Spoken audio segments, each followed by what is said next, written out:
Ito na naman tayo, mag-vlog na naman tayo dito sa ating Farm Tinanges.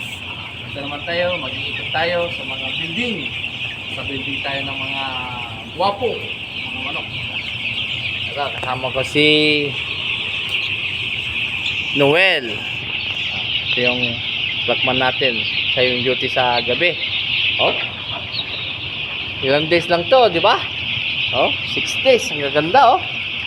Kalat sila. Kalat.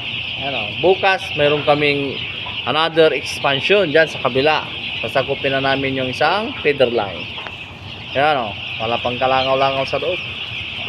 Kanina naglagay sila ng apog sa ano, top up para hindi mangamoy. Ganda. Ganda ng sisiw natin. Sana diretso. Ano, Ripa Peeps, good luck!